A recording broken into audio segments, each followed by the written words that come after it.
dibesarkan oleh seekor macan tutul, ya besarnya juga sangat luar biasa zolimnya. Ibunya sendiri dinikahi, terus kalau urusan untuk membunuh rakyatnya, menyengsarakannya, ini kegiatan Namrud.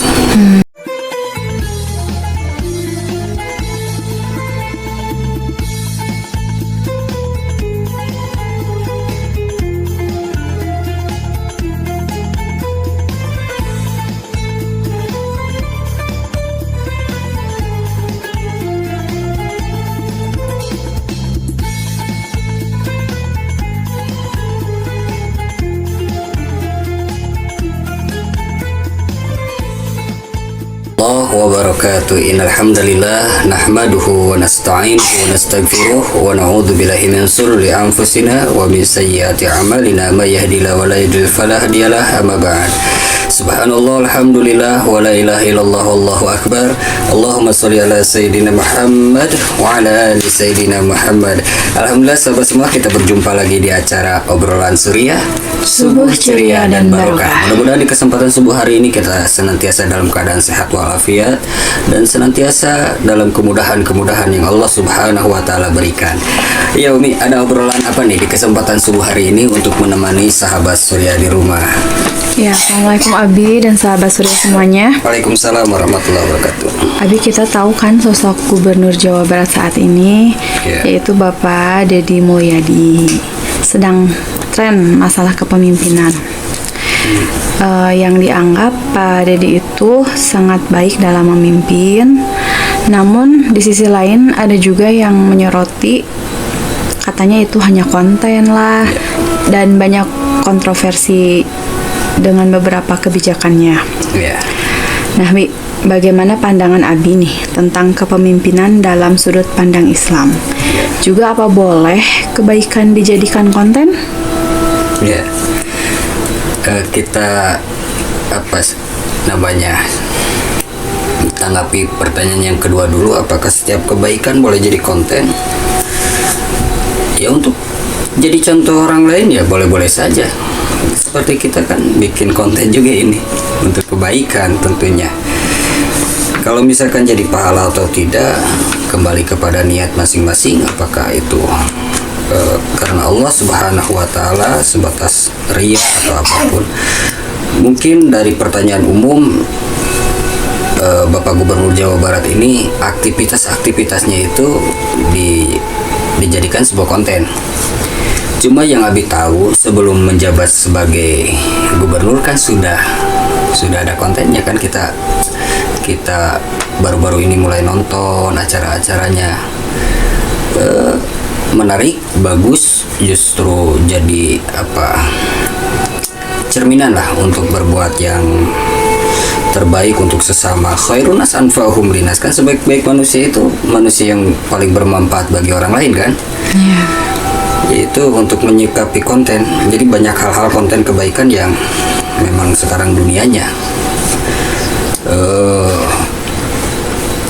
kita mengenal juga kan banyak sosok figur-figur tokoh-tokoh terutama dalam Islam yang kalau bahasa dulu viral gitu ya.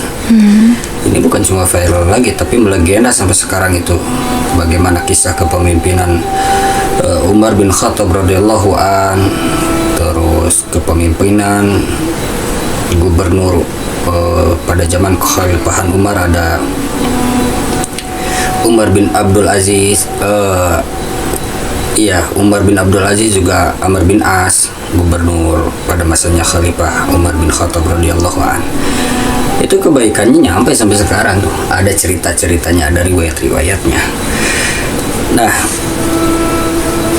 banyak kontroversi kan tentang kebijakan-kebijakan yang kemarin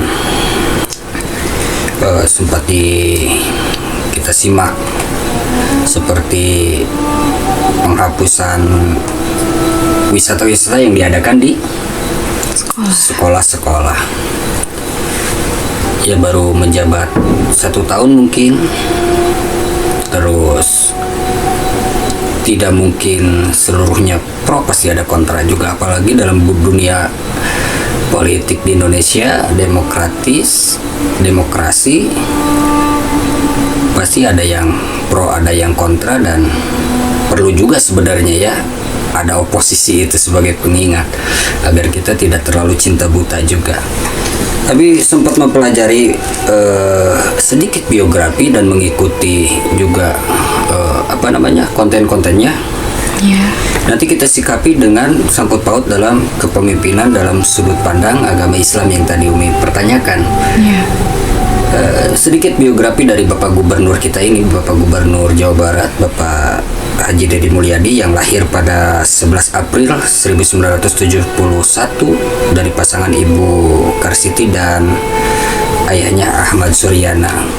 Yang Abi baca dari biografinya, beliau adalah sosok yang ternyata tangguh, Umi, dari sejak kecil. Di masa-masa SD itu pulang sekolah jualan es mambo, bahkan sempat jadi kuli panggul bata merah gitu, dengan upah beberapa untuk meringankan biaya daripada sekolahnya. Dan beranjak agak dewasa pernah merengek nangis minta ke orang tuanya untuk dibelikan domba. Dibelikan domba. Akhirnya ibunya itu Ibu Karsiti itu menjual cincinnya dan bisa membeli sepasang domba. Dengan tujuan apa? Nah, Bapak Deddy Mulyadi ini yang masih kecil pada saat waktu itu, remaja lah mungkin, pulang sekolah bisa menggembala domba. Akhirnya dari hasil menjual cincinnya dari ibunya itu dibelikan sepasang domba yang tadinya 2, diurus sampai memiliki 40 ekor domba.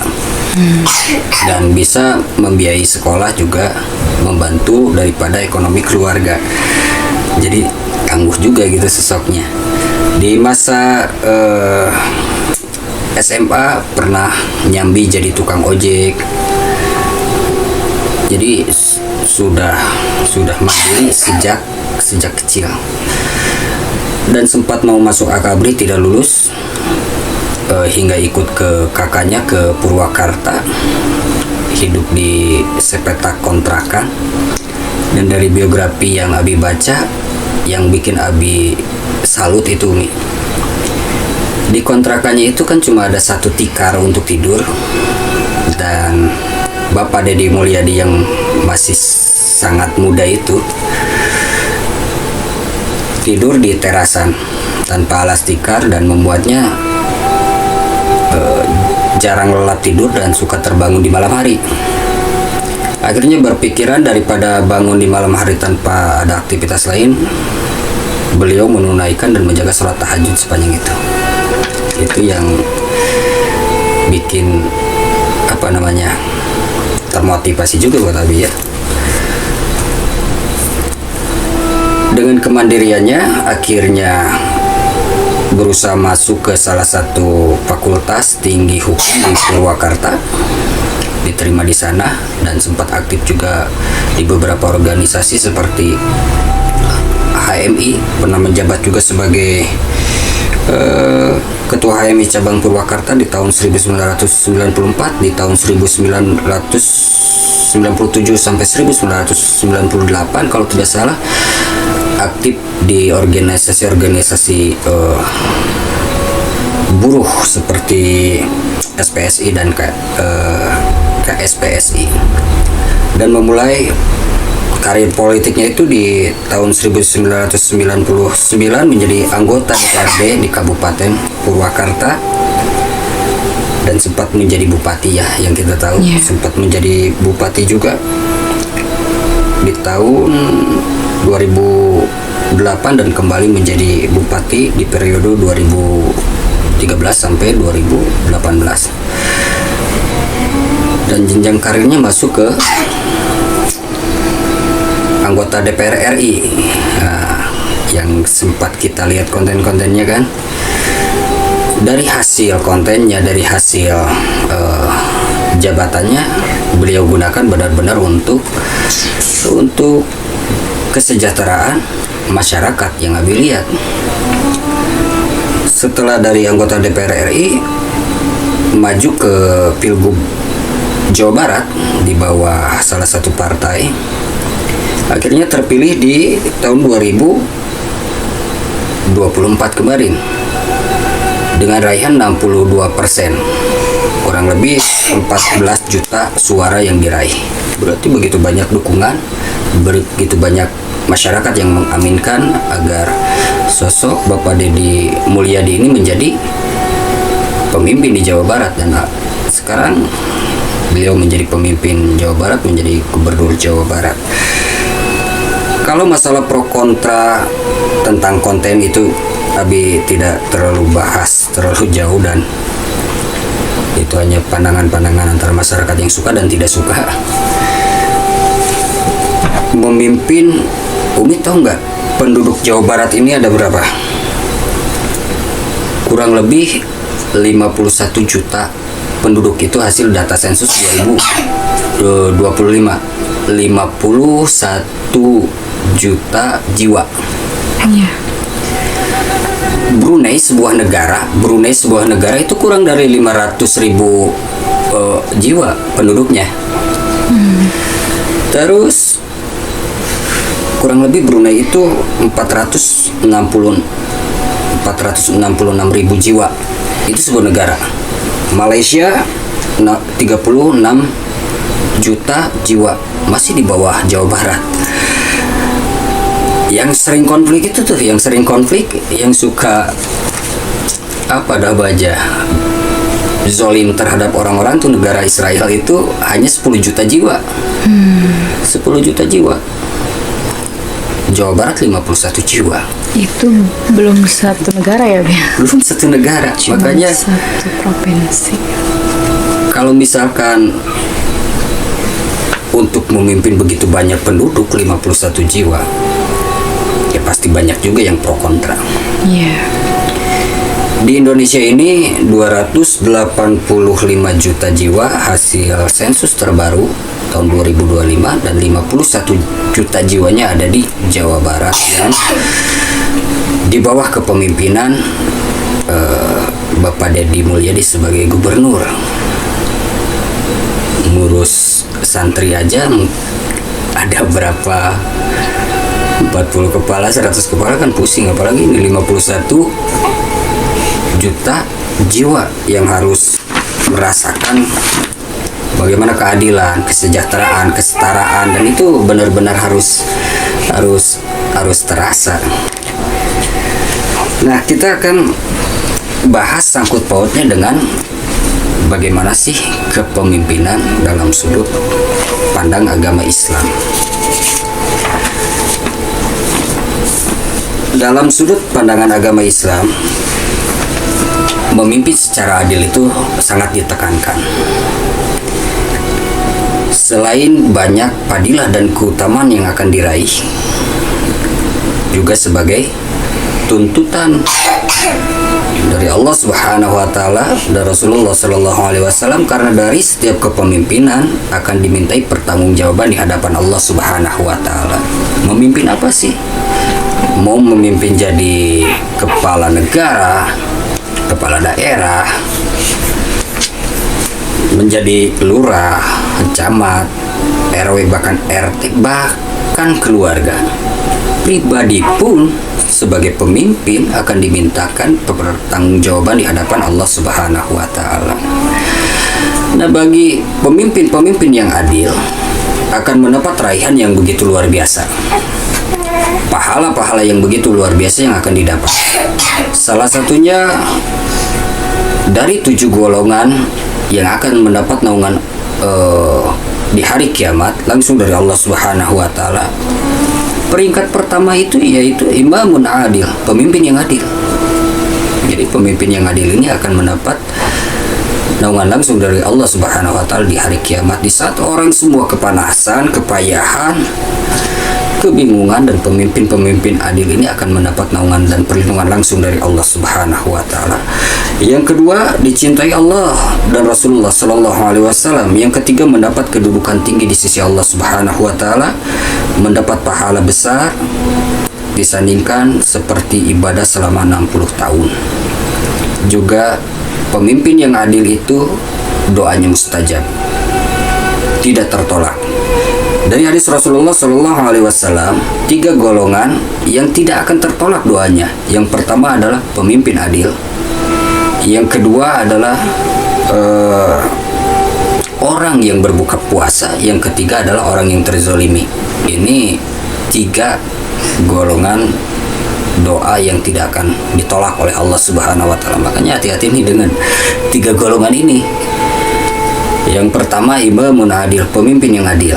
Mau RT yang adil, RW yang adil, camat yang adil, lurah yang adil, lebih tingginya gubernur yang adil, presiden yang adil. Ini tidak akan tertolak doanya di hadapan Allah Subhanahu wa Ta'ala.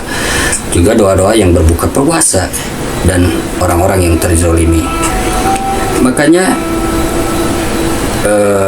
dalam posisi Abi di sini, yang salah satu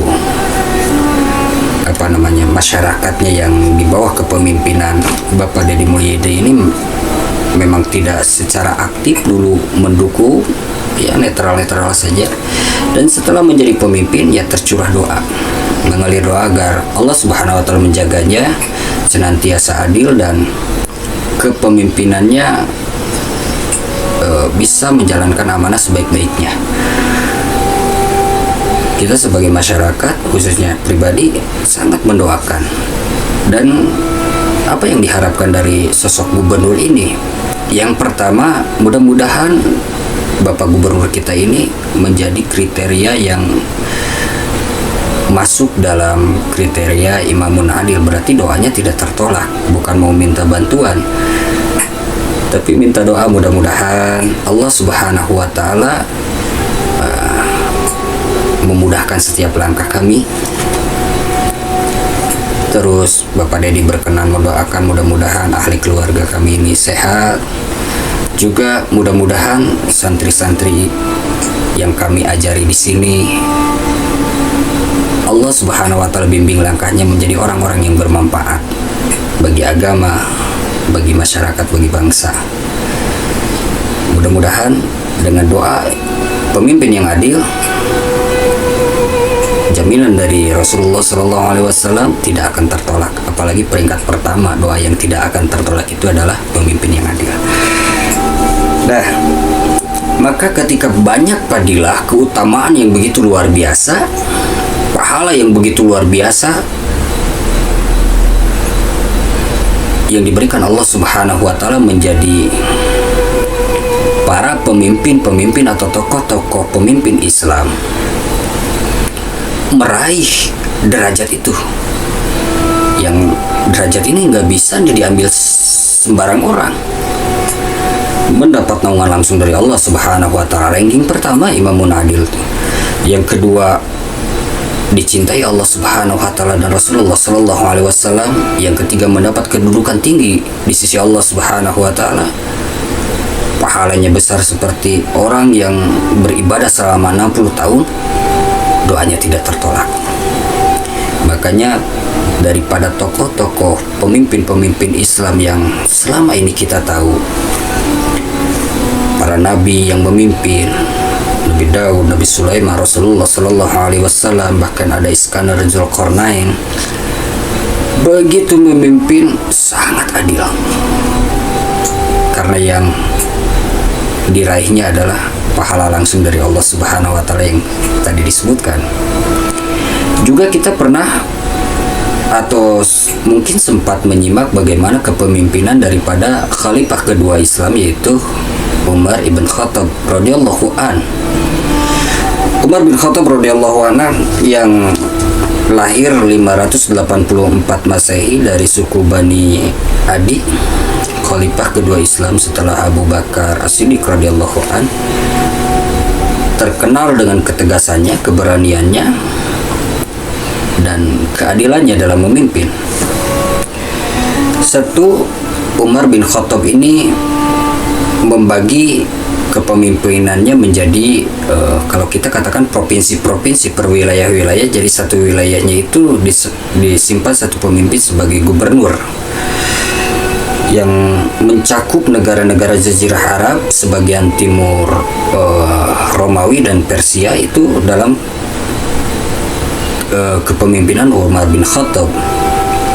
Dan setiap daerah-daerah ini dipimpin satu gubernur yang terpusat langsung ke Madinah, langsung khalifahnya Umar bin Khattab, pemimpin utamanya.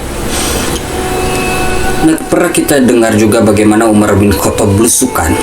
Nah, belusukan, jadi Umar bin Khattab ini senantiasa belusukan. Belusukannya itu bukan mencari simpati masyarakat, memang senantiasa dilakukan bahkan setelah menjadi pemimpin. Suatu saat Umar bin Khattab ini malam hari dilakukan belusukannya ke desa-desa terpencil, bagaimana masyarakatnya, apakah tidur dengan tenang dan aman. Terdengarlah di kejauhan, sayup-sayup terdengar suara tangisan anak-anak kecil. Maka Umar bin Khattab ini beserta para pengawalnya penasaran nih dengan sahabat-sahabat yang lain. Ada apa di sana? Maka dijumpailah. Dari kejauhan terdengar tangisan kecil ini, sayup-sayup tangisan itu berhenti, tiba-tiba menangis lagi. Berhenti dan tiba-tiba menangis lagi. Semakin penasaran, Umar bin Khattab mengetuk pintu. Di sebuah gubuk itu diketuk pintunya dan keluarlah seorang wanita bertanya, hendak apa malam-malam bertamu?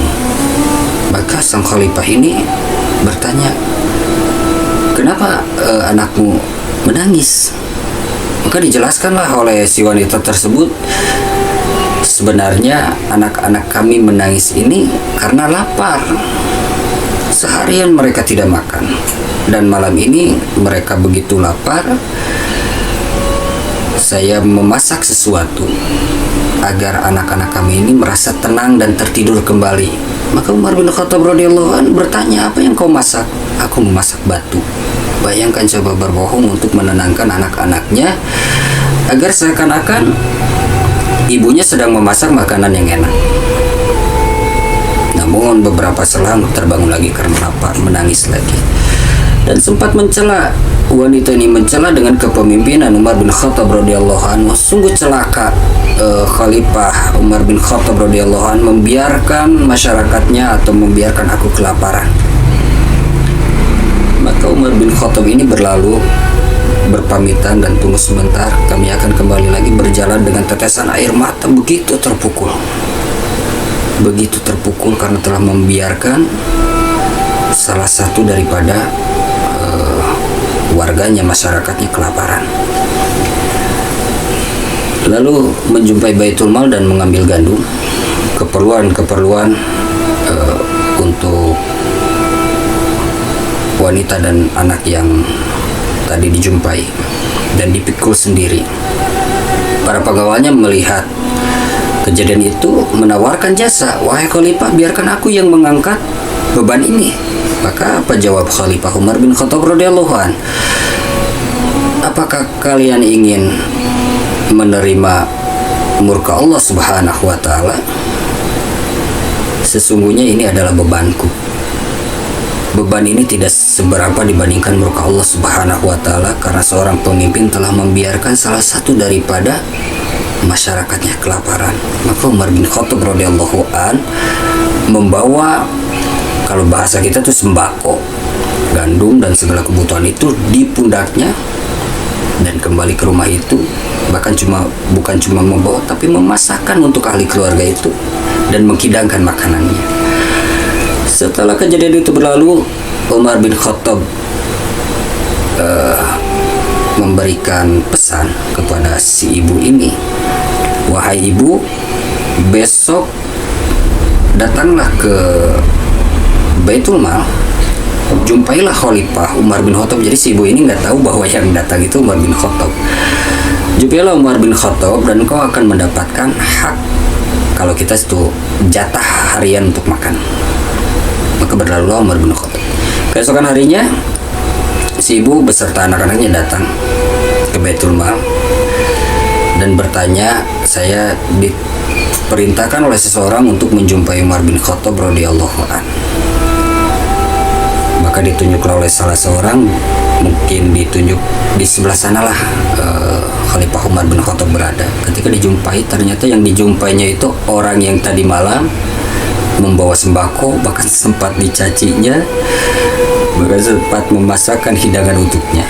Maka merasa takut, tapi Umar bin Khattab radhiyallahu anhu tersenyum dan menyambut hangat masyarakat. Itu salah satu kebiasaan Umar bin Khattab radhiyallahu anhu. Dan ada juga kisah daripada Gubernur Amr bin As, salah satu gubernur Mesir, yang waktu ketika itu masih di bawah kepemimpinan Khalifah Umar bin Khattab radhiyallahu anhu. Suatu saat Amr bin As ini hendak membangun masjid, ingin membangun masjid yang begitu megah, bahkan kemegahannya harus lebih megah daripada istana yang ditempatinya. Namun di tanah yang hendak dibangun masjid itu ada sebuah gubuk yang sudah sangat tua lagi, yang dimiliki oleh seorang Yahudi. Maka Amr bin As ini menyuruh utusan untuk memanggil daripada pemilik gubuk tersebut yang beragama Yahudi, dipanggillah ke istana. Ditawarkan harga untuk membeli gubuk tersebut karena akan digusur. Si Yahudi ini tetap menolak. 2 kali lipat tetap menolak. 3 kali lipat tetap menolak. 4-5 kali lipat tetap menolak. Dipertanyakan oleh Gubernur Amr bin As, wahai Yahudi, apa yang membuatmu mempertahankan semua ini? Aku sudah membeli dengan begitu mahal harganya, 5 kali lipat. Maka jawab si Yahudi, aku tidak akan memberinya karena aku sudah tidak punya apa-apa lagi, dan ini kenangan begitu banyak. Begitu dia cinta dengan tempat itu dan tidak mungkin dilepas atau dijual ke siapapun. Kalau begitu engkau akan menerima konsekuensinya. Akhirnya digusurlah bangunan gubuk si Yahudi ini, digusur.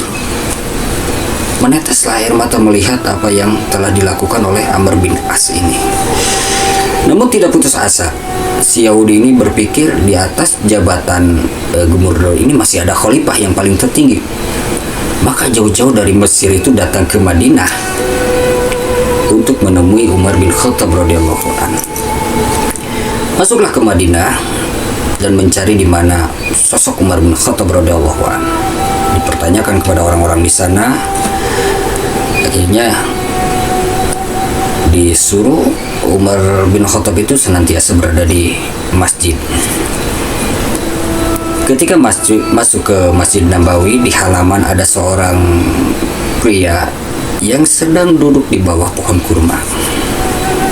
Maka bertanyalah, wahai Tuan, di manakah istana Umar bin Khattab radhiyallahu anhu?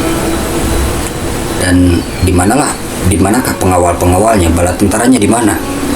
Karena tidak terlihat kemegahan istana-istana ataupun bala tentara yang mengawal seperti mengawal sang raja. Maka Umar bin Khattab menjawab, istananya Umar bin Khattab itu ada di bawah pohon kurma. Bala tentaranya adalah si miskin dan si yatim. Lalu di manakah Umar bin Khattab? Khalifah itu di mana? Yang kau temui adalah Umar bin Khattab. Ternyata si Yahudi ini kaget. Sosok khalifah, pemimpin tertinggi, ternyata tidak mempunyai istana, hidup begitu sederhana. Apakah yang membuat engkau jauh-jauh dari Mesir datang ke sini? Wahai khalifah, sesungguhnya aku ingin mengadukan sesuatu. Gubernur Anda tuh yang di Mesir sudah kelewatan batas tuh. Bagaimana tindakannya sampai engkau berkata demikian? Saya itu memiliki gubuk yang sudah reot, yang sudah tidak mungkin dilepas ke siapapun. Wah, kenangannya udah begitu banyak khalifah. Gitulah kalau misalkan kita gambarkan cerita seperti itu, nggak mungkin bisa dilepas. Itu gubernur Anda Amr bin As enaknya saja main gusur. Digusur? Iya, digusur. Sakit hati saya khalifah. Akhirnya Umar bin Khattab ini, kamu lihat itu tong sampah. Di dalam tong sampah itu ada tulang-tulang unta, ambil dan bawa ke sini. Ini Yahudi makin aneh. Jauh-jauh dari Mesir datang ke Madinah, bertemu dengan khalifah, minta keadilan, malah disuruh ngambil tulang dari tong sampah. Tapi nurut juga.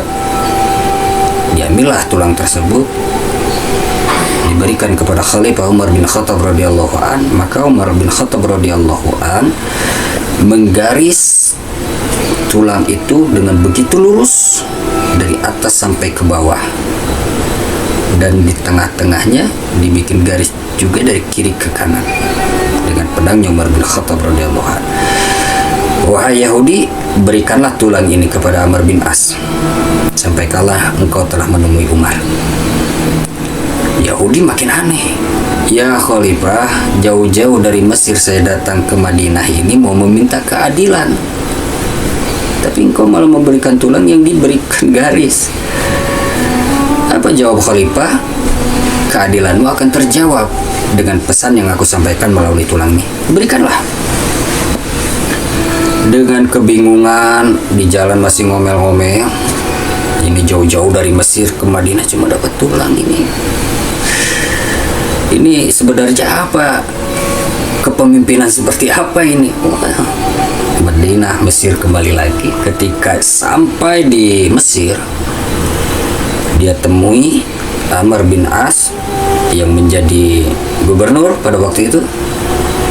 Wahai Amr bin As, sang gubernur, saya sudah menjumpai Khalifah Umar bin Khattab. Apa jawab Amr bin As terus? Saya bawa tulang.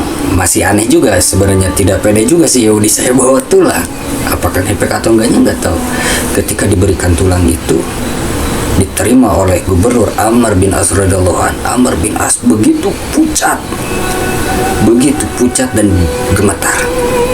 Yahudi makin aneh.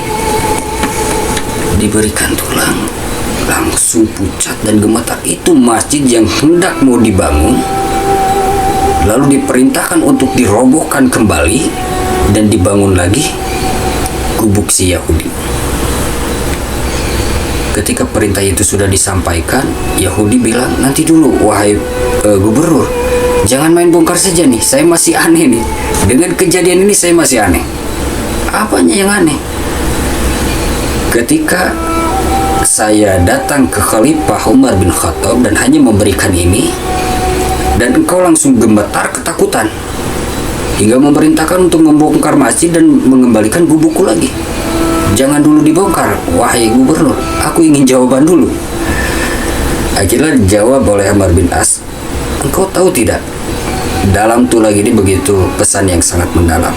Seakan-akan Khalifah sedang berada sekarang di hadapanku dan berbicara, wahai Amr bin As, bertindaklah adil seperti garis lurus ini.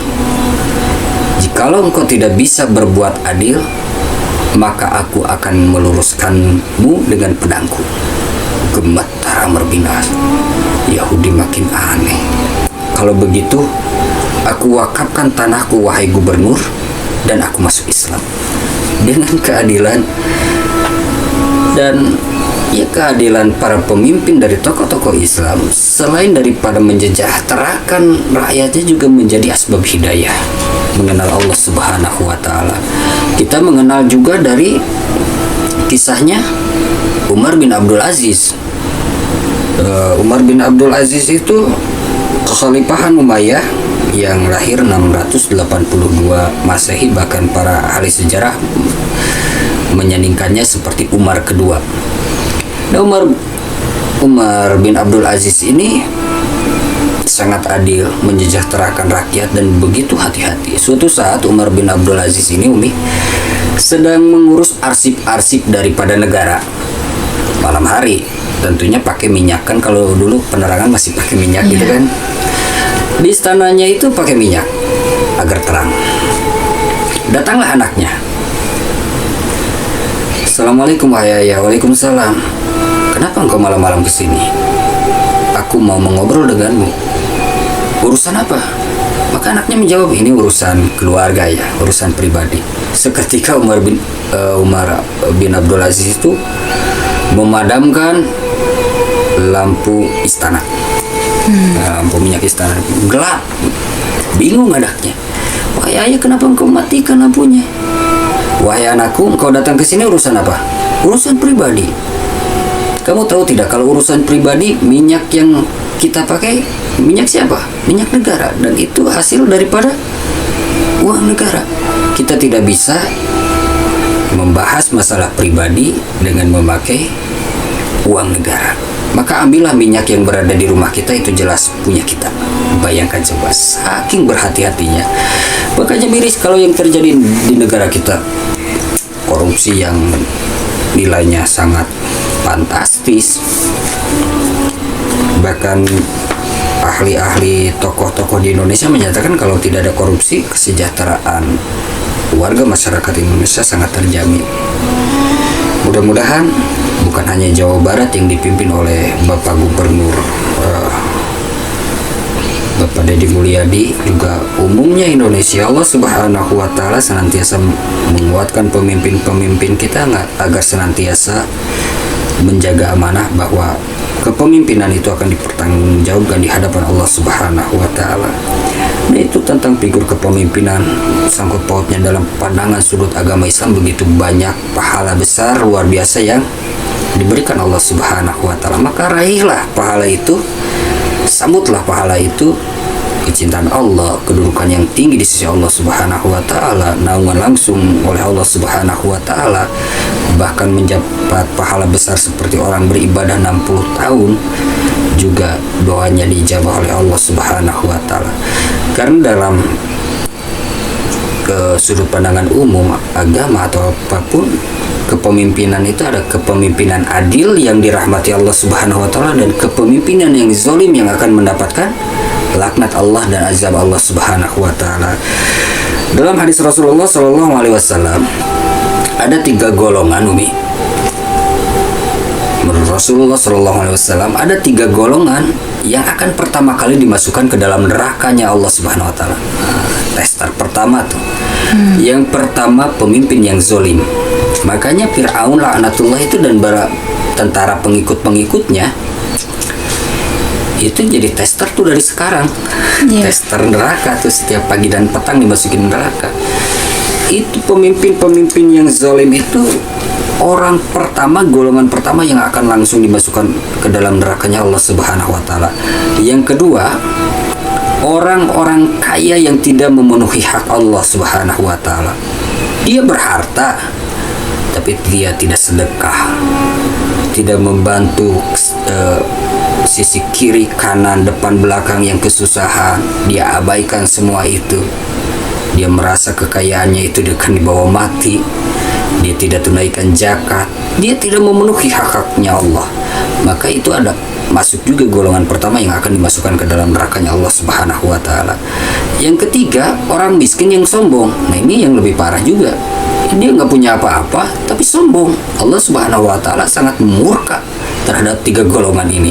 Pemimpin yang zalim, orang kaya yang durhaka yang tidak memenuhi haknya Allah Subhanahu wa Ta'ala, tidak mau membantu sesama. Yang ketiga, orang miskin yang sombong.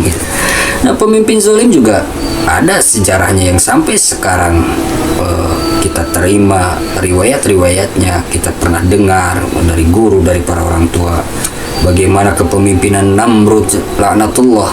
Nah, ini Namrud ini yang dibesarkan oleh seekor macan tutul, ya besarnya juga sangat luar biasa zolimnya.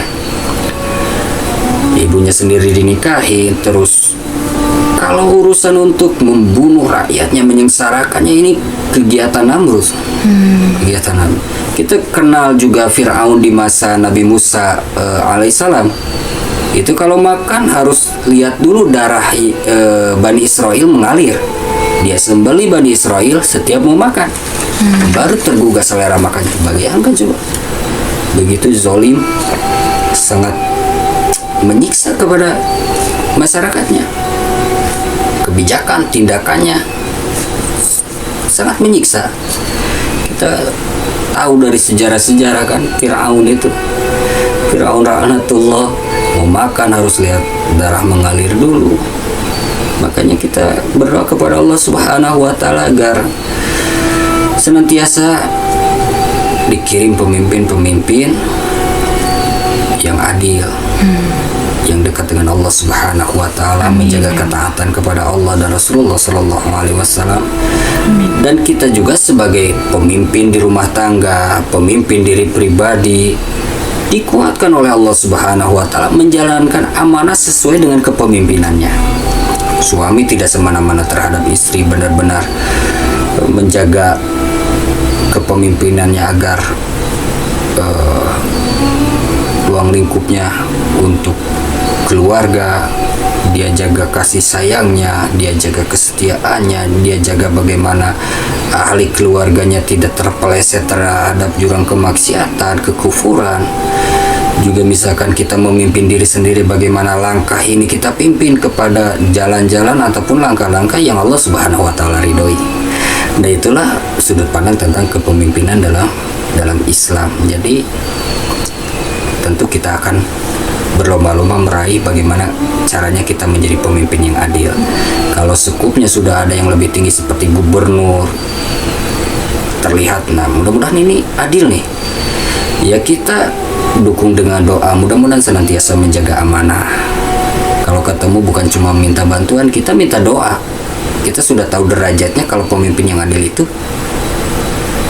dikabul doanya oleh Allah Subhanahu wa taala. Ya mudah-mudahan Umi di pagi hari ini banyak manfaatnya.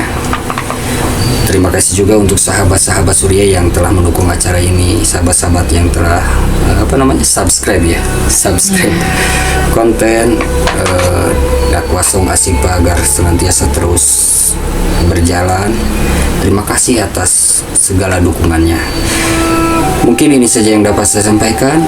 Terima kasih atas segala perhatiannya dan mohon maaf atas segala kekurangannya. Jumpa lain kesempatan insyaallah. Assalamualaikum warahmatullahi wabarakatuh.